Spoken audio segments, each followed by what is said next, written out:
Good afternoon, everybody, and thanks for clicking on 5 News Web News. It is Friday, April 26th. I'm Brittany Hoke. And I'm Matt Heckel, and here are some of the top stories we've been following today here on 5 News. After 3 days in court, a jury has returned a not guilty verdict for a man accused in the death of a 21-month-old baby. That's right. The verdict was returned by a jury this morning. 24-year-old Jonathan Queen was accused of having a hand in the baby's death back in 2010.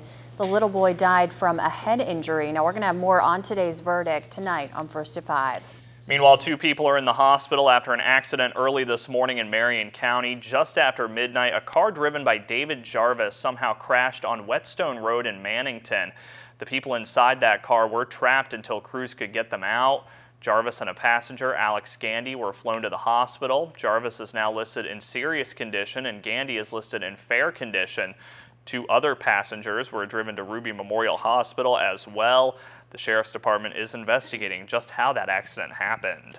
And a juvenile had to be flown to the hospital after an ATV accident in Randolph County yesterday. There's not too many details available right now on the accident, but we do know that at around 6 o'clock, the juvenile somehow crashed on Cassidy Road, just outside of Cassidy. No word on their condition right now, but we'll have an update for you as soon as we learn anything more. Meanwhile, no charges will be filed against a water truck driver who was behind the wheel when that truck rolled on top of a car in Clarksburg, killing 2 boys. The accident happened along Route 50.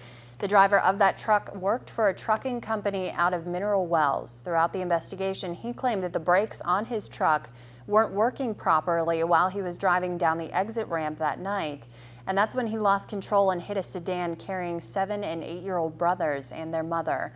The mother survived, but the boys were killed. Since then, investigators have worked on the case with the prosecuting attorney's office and have found no evidence of negligent homicide. Investigators also said, according to their findings, the brakes should have been working properly. Well, crews are working to figure out what caused a fire at a Harrison County home last night. That started around 10 o'clock along Limestone Road. Now, that's just outside of Liberty Addition. Flames were shooting out of the sides of the home as multiple fire departments arrived on scene. Again, no one was living there because the home was being worked on. Fire investigators will take over from here to figure out what could have started that fire. Be sure to stick with us here at 5 News for any further updates. And a fire at a Marion County apartment has been ruled arson by the state fire marshal. The fire broke out at an apartment building on Locust Avenue near Fairmont State University Wednesday afternoon. Investigators say that it started in the basement stairwell and the building was vacant when that fire broke out. A $5,000 reward is available to anyone with information that leads to an arrest and conviction.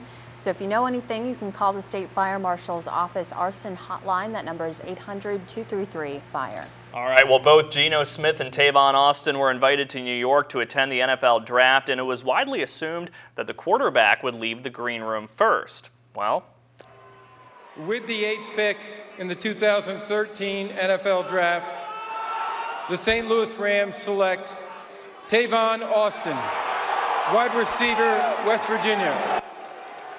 well, perhaps a renewal of the greatest show on turf in St. Louis. The Rams trade up with the Bills to get in position to take Tavon.